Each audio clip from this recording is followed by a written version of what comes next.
축복받는 이유, 오늘 시편 63편에 있는 말씀이에요.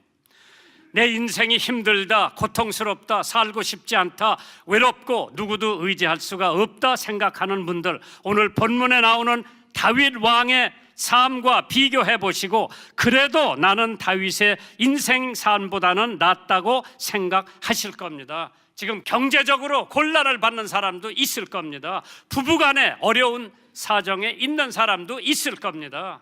또 상하관계에, 직장 생활에 어려운 사람이 있는 사람이 있을 거예요. 이러한 사람들에게 오늘 하나님께서 다윗의 인생관을 보면서 내가 다윗보다는 많은 축복을 받았다고 생각하는 귀한 예배가 되기를 주님의 이름으로 축원합니다. 파란만장의 인생을 살아온 다윗은 목동으로 시작해서 사울 왕의 총애도 받았지만은 시기도 받아 생명의 위험을 얼마나 많이 받았습니까?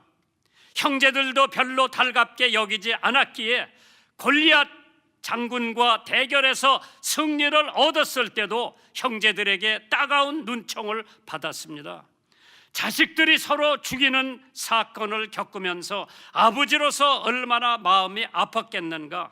또 자식 하나가 아버지의 왕권에 도전을 해 광야로 다윗 왕이 피난을 가지 않을 수가 없었던 그 시기에도 있었고, 그 자식이 죽었다는 소식을 듣고 압살롬 내 아들 압살롬아 통곡하는 장면이 어찌 다윗이 평탄한 삶을 살았을 수가 있겠는가 한번 생각해 보시면서 내가 지금 당하고 있는 이 고난, 내가 지금 당하고 있는 이 어려움을 다윗 왕하고 비교해 볼 거면은 아무것도 아니다. 그러나 다윗 왕은 시편 63편을 하나님 앞에 광야에서 외치는 시입니다. 한번 생각해 보시면서 함께 은혜 받기를 바랍니다. 타마스 제퍼슨, 미국의 3대 대통령입니다. 그가 이런 말을 했습니다. 화가 날 때가 있으면은 열을 세라고 그랬어요.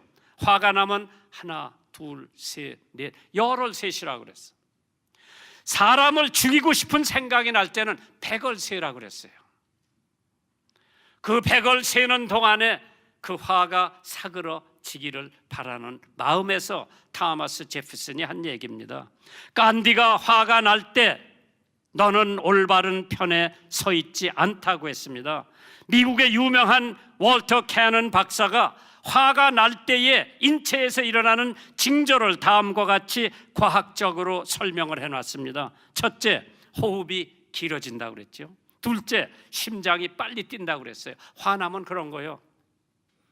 세 번째로, 혈압이 높아진답니다. 네 번째로, 피가 위와 창자로부터 심장, 근육, 중추신경으로 옮겨간답니다. 화난 사람은 소화작용이 멈춘답니다. 여섯 번째로, 간에 비축되어 있던 당이 배출된답니다. 그래서 화를 자주 내면은 자기의 생명도 단축된다고 합니다. 이 밖에도 많은 징조가 있지만은 이 정도의 사실을 알고도 화를 낸다면은 어리석은 사람이라고 합니다. 바보가 아닌 다음에야 화를 새기는 것이 현명한 사람이라고 했습니다. 다윗은 아들들에게 쫓겨나 얼마나 화가 났겠습니까? 그러나 다윗은 이런 어려울 때면 꼭 찾는 분이 있었습니다. 바로 그분이 하나님입니다. 왜? 하나님이 다윗을 도울 수 있는 분이었기 때문입니다. 그래서 하나님께서 다윗을 가리켜 내 마음에 합한 사람이라고 그랬어. Man after my own heart. 하나님의 마음을 따라가는 사람이라고 했죠. 내 마음에 드는 사람이라고 하나님께서 칭찬을 해주신 분이 바로 다윗 왕입니다.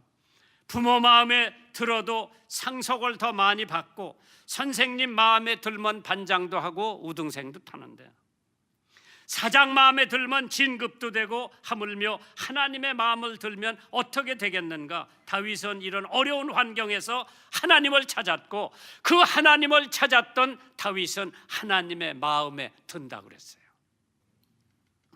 한 저명한 의사가 분노와 수명의 상관관계를 연구해서 발표를 합니다. 그 발표를 하고 있는 동안에 같은 의사 한 사람이 사람의 생명을 앗아가는 극약이라고 분노와 화가 그러한 상관관계를 한참 얘기하고 있는데, 또 한 의사가 손을 들더니 그 자리에서 그 논문에 대한 신랄한 반박과 비난을 퍼붓습니다. 발표를 하고 있던 사람은 자신을 비난하는 사람을 향해 고함을 질러대며 맞섰습니다. 그리고 분노를 참지 못하고 그 자리에서 쓰러져 죽었다고 합니다. 분노와 증오가 사람을 죽일 수도 있다는 사실을 증명해 주는 좋은 증명입니다. 사람을 병들게 하는 것은 분노와 미움의 감정입니다. 남에게 이러한 감정을 품으면 결국 내 자신이 망가질 뿐입니다. 그러나 남의 잘못을 용서하면 마음이 편하다고 했습니다. 잠언 12장 16절에 미련한 자는 분노를 당장에 나타나거니와 슬기로운 자는 수욕을 참느니라. 잠언 16장 32절에 노하기를 더디하는 자는 용사보다 낫고 자기 마음을 다스리는 자는 성을 뺏는 자보다 낫다고 했습니다. 하나님께서 다윗이 축복받은 이유가 있다고 할 것 같으면 오늘 시편 63편에 있습니다. 첫째로 광야에서 주님을 갈망하고 앙모했기 때문에 다윗 왕은 하나님의 축복에 반열에 섰습니다. 시편 63편 1절입니다. 오늘 본문에 있는 말씀, 하나님이여 주는 나의 하나님이시라.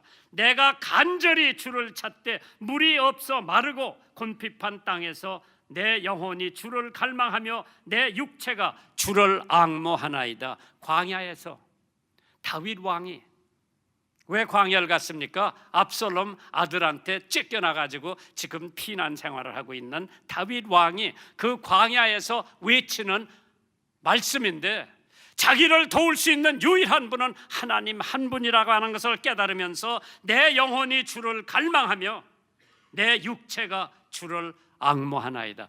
잘못된 아들 압살롬 때문에 다윗 왕의 삼남이 있었습니다.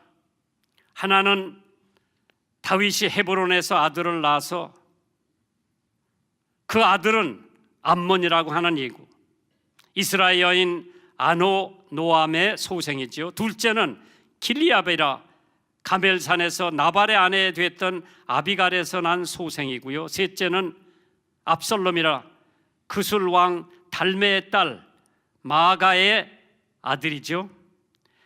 그래서 달마의 오랍입니다. 압살롬이. 다말이 재를 그 머리에 무릅쓰고 차색 옷을 찢고 손을 머리 위에 얹고 크게 울며 가니라. 그 오랍이 압살롬이 저에게 이르되 네 오랍이 암논이 너와 함께 있었느냐?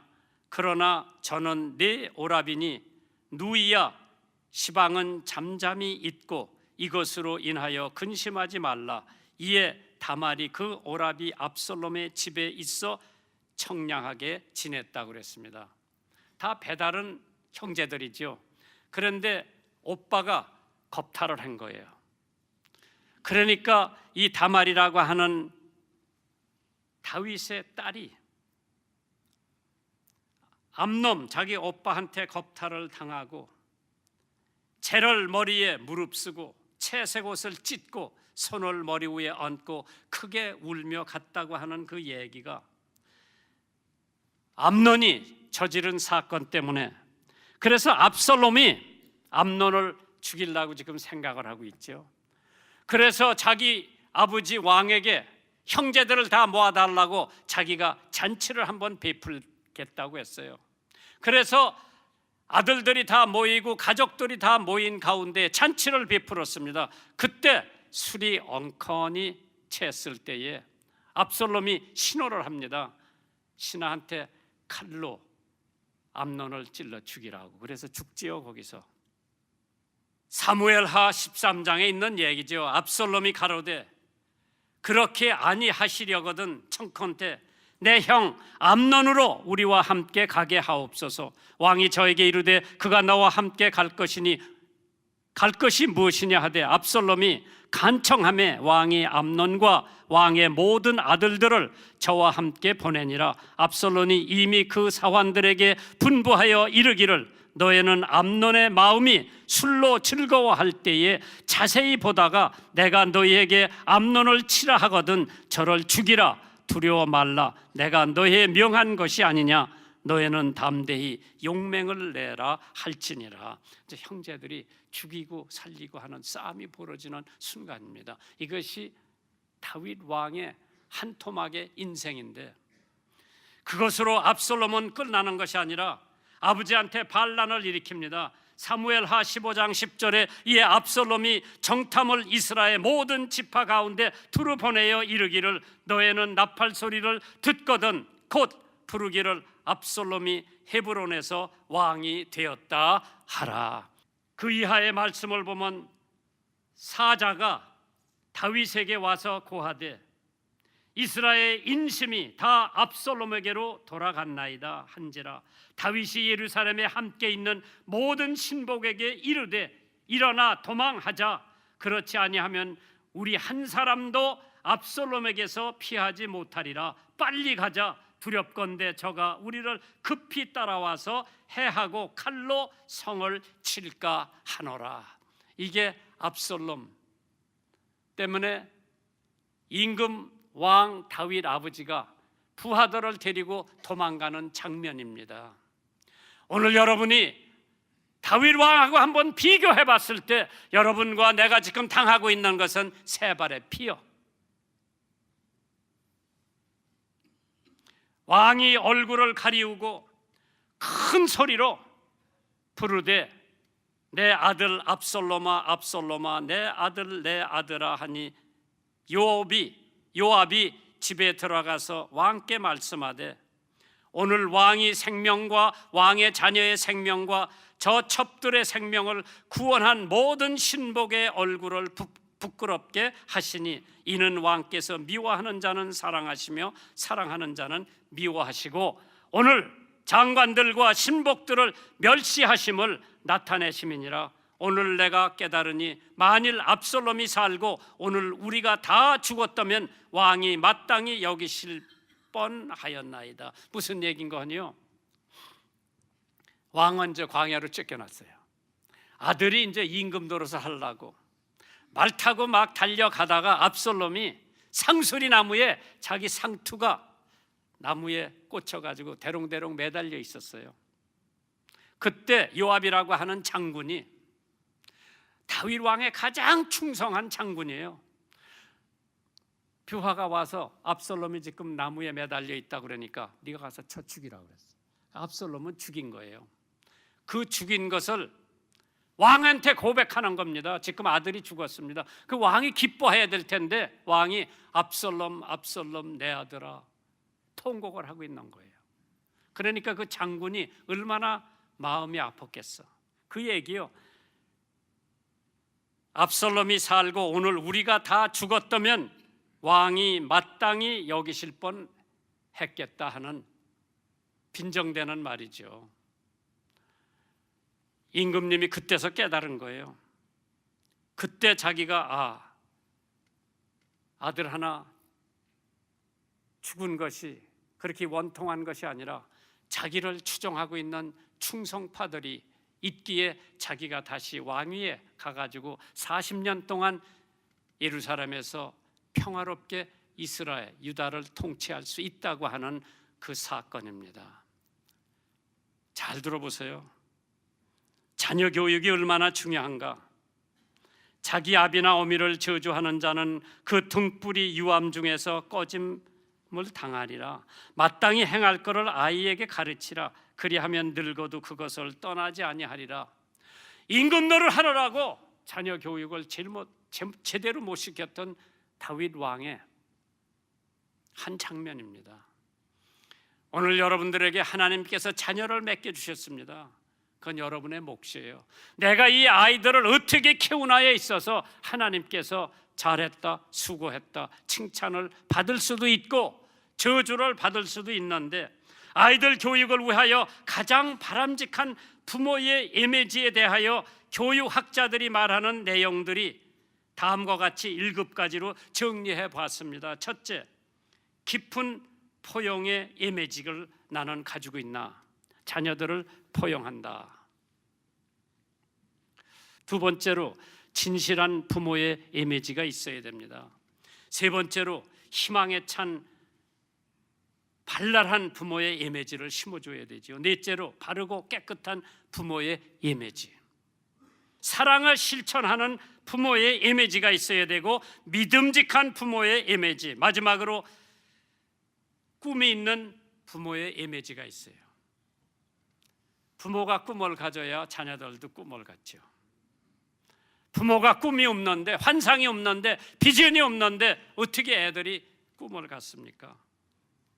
마틴 루터 킹 목사님이 유명한 설교를 해서 워싱턴에서 I have a dream, 나는 꿈이 있다. 흑인 아이들하고 백인 아이들하고 오손도손 노는 나는 꿈이 있다. 오늘 여러분들 압살롬 같은 아들이 있는 것은 부모의 교육이 잘못됐다고 생각해 봅니다. 그래서 우리가 기도하기를, 주여 내가 결단코 목마르지 않을 것이라 약속하시지 않으셨나이까 하면서 위로와 평안을 얻어야 합니다. 사람이 인생을 살다가 보면은 자기도 모르게 고통과 시련을 겪게 됩니다. 그럴 때마다 화내지 말고 그걸 새기고, 다윗이 시편 63편에 하나님 앞에 부르짖고 응답을 받았던 것처럼 여러분도 그러한 응답을 받으시기 바랍니다. 두 번째로, 성전에서 주를 앙모했다고 했죠. 시편 63편 2절에 나옵니다. 내가 주의 권능과 영광을 보려 하여 이와 같이 성소에서, 하나님 성전에서 주를 바라보았나이다. 하나님을 제일 찾기 쉽고 바라보기 쉬운 데가 교회예요. 교회를 등한시하지 않는 사람에게 하나님의 축복이 옵니다. 주님은 어디서나 주님을 바라보는 자를 축복하시고 은혜를 주시지만은 교회 와서 주님을 바라보는 사람에게 더욱더 은혜를 주시는 줄 믿습니다. 성전에서 주를 찾을 때 더욱더 큰 은혜를 주신다고 열왕기상 8장 27절 이하에 말씀이 기록되어 있어요. 하나님이 참으로 땅에 거하시리이까 하늘과 하늘들이 하늘이라도 주를 용납하지 못하겠거든 하물며 내가 건축한 이 전이오리이까. 그러나 나의 하나님 여호와여, 종의 기도와 간구를 들어보시며 종의 오늘날 주의 앞에서 부르짖음을 비는 기도를 들으시옵소서. 주께서 전에 말씀하시기를 내 이름이 거기 있으리라 하신 곳이 이 전을 향하여 주의 눈이 주야로 보옵시며 종이 이곳을 향하여 비는 기도를 들으시옵소서.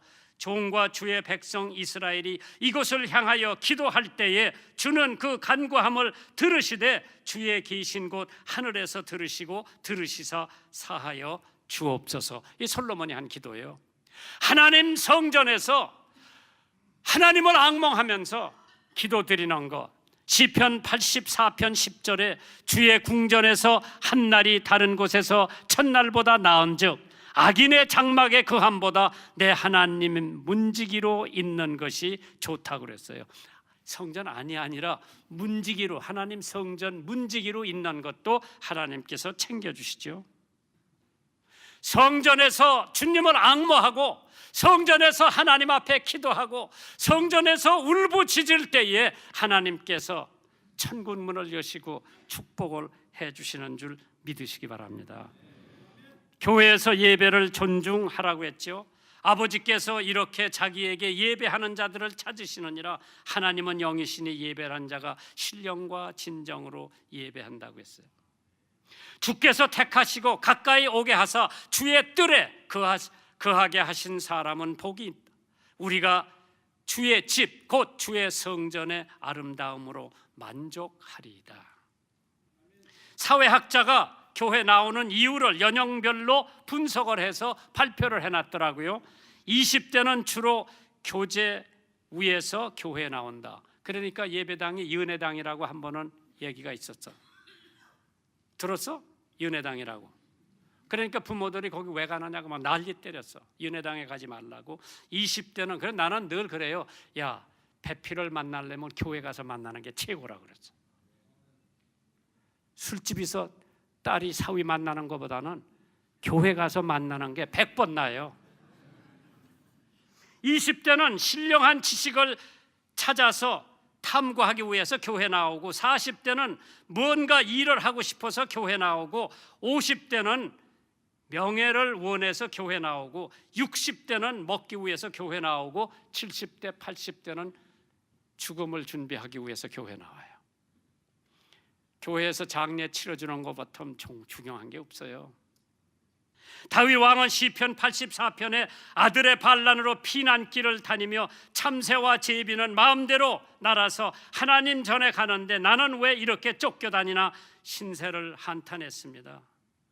여호와의 집에 거하는 자는 복이 있고 시온의 대로가 마음에 있는 자가 복이 있다라고 말씀하셨고, 악인의 장막에 거함보다 내 하나님 집에 문지기로 있는 것이 좋다고 했습니다. 예배는 의무가 아니라 특권입니다. 하나님을 명상하며 숭배함으로 기쁨과 즐거움이 넘칩니다. 예배하는 하나님을 닮아갑니다.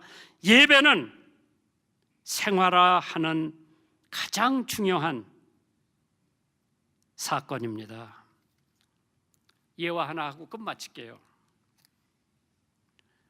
부부가 주일날만 되면은 남편이 오늘은 마누라더러 당신이 대표로, 우리 가정 대표로 교회 가라고 그래요. 두 사람이 죽어서 천당을 가는데 천당 문지기가 당신 애들 부부입니까? 예, 부부입니다. 오늘 대표 한 사람만 천당에 들어가세요. 누가 들어갔겠어? 아내가 들어갔지. 교회 나가는 것은 대표로 보내는 게 아니라 예수 믿는 사람이 온 가족이 다 나가는 거예요. 이러므로 내 평생에 주를 송축하며 주의 이름으로 인하여 내 손을 들리라. 내가 나의 침상에서 주를 기억하며 밤중에 주를 묵상할 때 하오리이다. 교회는, 신앙은 평생이에요. 일주일 하다가 끝마치는 게 아니고, 누구 교회 미운 사람이 있어서 졸업 만난 게 아니라 신앙은 평생이에요. 어떤 목사 사모가 이불 보따리를 이고 강대상 앞으로 오는 거예요. 목사가 기겁을 하고, 여보 당신 미쳤어? 왜 이불 보따리를 이고 강대상 위로 오느냐 그러니까, 여보 당신이 설교할 때는 천사 같은데 집에서는 악마 같아서 오늘서부터 나는 당신하고 교회당에서 산다고. 이해가 가죠? 교회에서나 집에서나 신앙은 똑같아야 돼요. 주일날은 성자 같고 월요일날은 악마 같으면 안 되죠. 우리의 신앙이 어저께 다르고 오늘 다르면 안 됩니다. 교회 올 때 다르고 교회 바깥에서 다르면 안 됩니다. 신앙은 평생에 똑같이, 누가 뭐라 그래도, 누가 욕을 하더라도